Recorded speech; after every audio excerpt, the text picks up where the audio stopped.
Regarding Perlite ball press cleaning, we need to understand and pay attention to these details. We should carefully and real-time clean up the dust of Perlite ball pressing machine in the process of disassembly. Should be carefully dusting. It is strictly prohibited to invade the mechanical moving parts. Check the wear of the triangle liner plate, bearing, screw, knolls, and other parts inside the body of the Perlite ball press, and clean it up. Replace the bearing grease.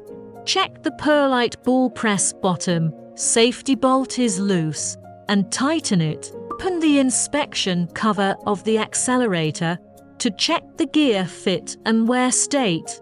If we find that there is a large pressure change in the oil pressure of the Perlite ball oil cylinder, new oil should be injected in real time.